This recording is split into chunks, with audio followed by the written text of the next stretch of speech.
Welcome to Democracy Now!, democracynow.org, The War and Peace Report. I'm Amy Goodman. The United Nations World Food Programme's warning of a worsening humanitarian catastrophe after Russian President Vladimir Putin said he would halt a deal granting safe passage of food and fertilizer exports from Ukraine to the rest of the world.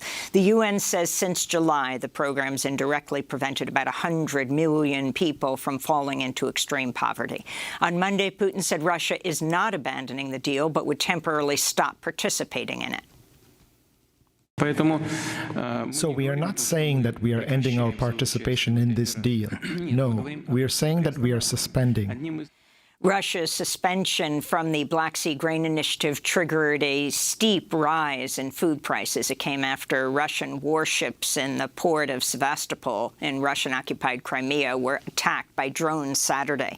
And as Russia's military accused the British Navy of blowing up the Nord Stream pipelines in September, cutting off supplies of Russian gas to European markets. The United States and South Korea have begun massive war games off the Korean peninsula. On Monday, the two nations opened Operation Vigilant Storm, a 5-day joint drill involving hundreds of warplanes and thousands of troops. North Korea condemned the war games as, quote, rehearsal for invasion and proof of hostile policies by Washington and Seoul, unquote. This comes as the U.S. says North Korea is preparing to carry out its first nuclear weapons test since 2017. Elsewhere in the Pacific region, China slammed plans by the United States to deploy 6 nuclear-capable B-52 bombers to northern Australia, warning the move threatens to spark a new arms race. This is China's Foreign Ministry spokesperson, Zhao Lijian. Such a move by the U.S. and Australia escalates regional tensions, gravely undermines regional peace and stability, and may trigger an arms race in the region.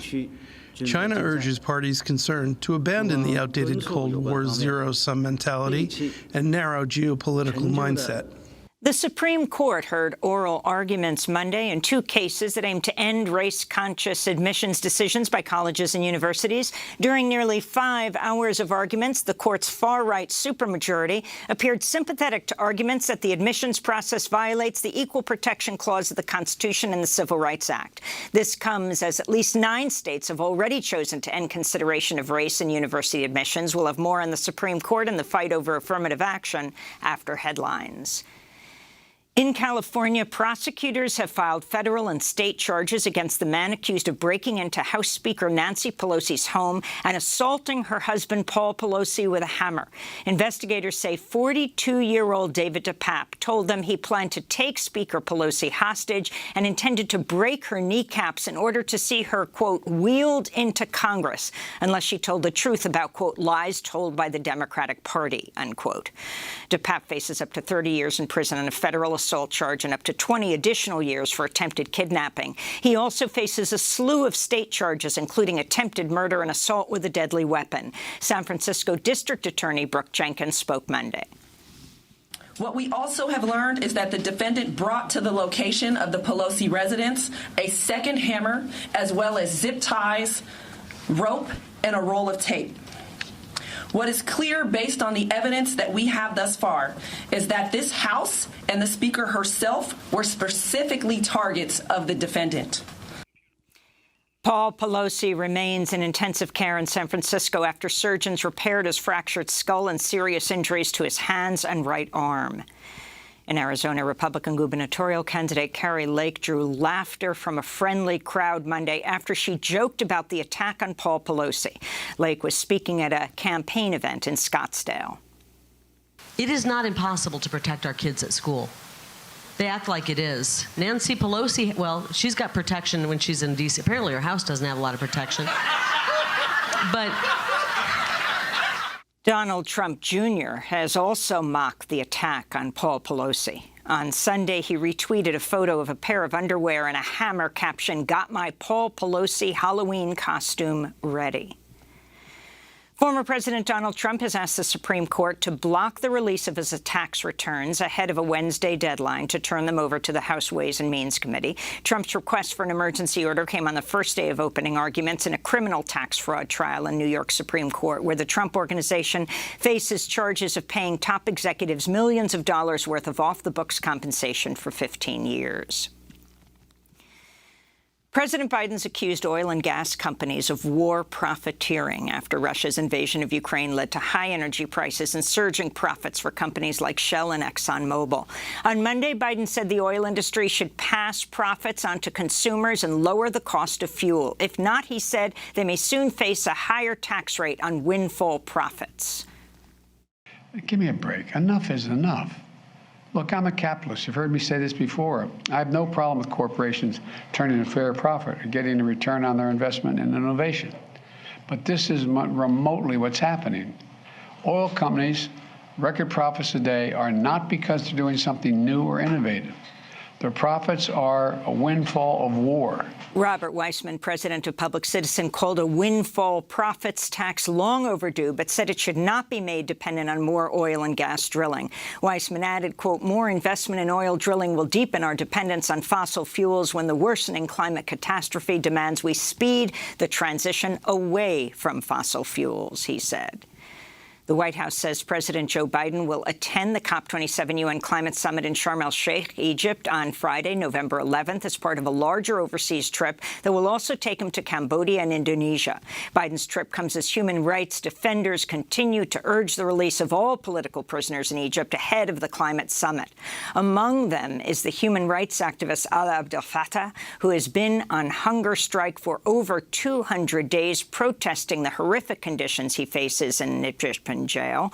His sister and human rights advocate Mona Saif said on social media her brother is stopping his 100-calorie daily intake and will also begin a water strike starting Sunday, which marks the beginning of COP27. That's November 6th.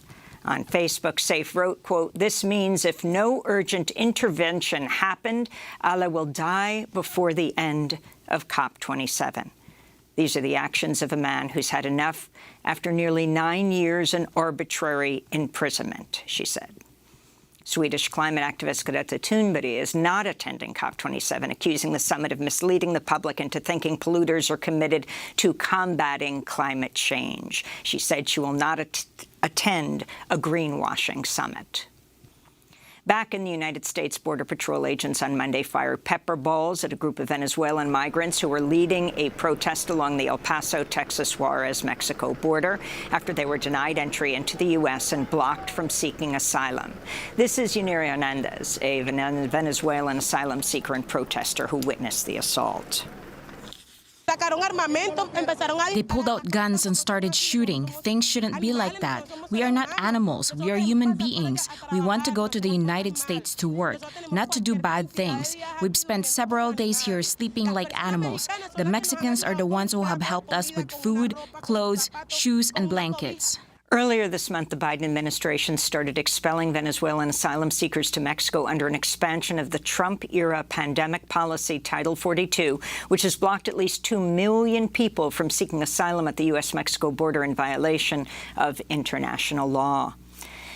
In news from Britain, police in Kent are being urged to investigate a Sunday attack on a migrant center in the town of Dover as an act of terrorism. The man suspected of throwing at least 2 petrol bombs at the migrant center was found dead shortly after. He reportedly died of suicide. At least 2 people were injured after a fire broke out at the center, which is used to process asylum seekers who've taken on the dangerous journey to cross the English Channel on makeshift boats in the hopes of refuge in the UK. After the attack, about 700 asylum seekers were moved from Dover to the Manston Detention Center in Kent, which advocates say is catastrophically overcrowded. They've since denounced squalid and inhumane conditions at the facility. Meanwhile, immigrant justice and human rights advocates continue to denounce hate speech used by far-right British officials against asylum seekers and migrants. On Monday, British Home Secretary Suella Braverman said England was facing an invasion. The British people deserve to know which party is serious about stopping the invasion on our southern coast and which party is not. In Michigan, the former Grand Rapids police officer who killed Patrick Lyoya, a 26-year-old Congolese refugee, will face trial on second-degree murder charges. Video of Lyoya's killing showed former officer Christopher Schur, a white man, wrestled Lyoya to the ground, kicked and hit him, attempted to electrocute him with a taser, and pinned him on his stomach before pulling his pistol and firing a single round into Lyoya's head at close range. And in Brazil, thousands of truckers have blockaded roads across Brazil in support of far-right incumbent President Jair Bolsonaro after his narrow defeat to Luiz Inácio Lula da Silva in Sunday's presidential runoff election. Bolsonaro has so far refused to concede defeat, has remained silent, raising fears of political violence. Meanwhile, there are signs of a growing rift within the Bolsonaro family. Since the election, the Brazilian First Lady, Michelle Bolsonaro, and her husband have stopped following each other on Instagram. And those are some of the headlines. This is Democracy Now!, democracynow.org, The War and Peace Report. I'm Amy Goodman in New York, joined by Democracy Now! Co-host Juan Gonzalez in New Brunswick, New Jersey. Hi, Juan. Hi, Amy, and welcome to all of our listeners and viewers across the country and around the world.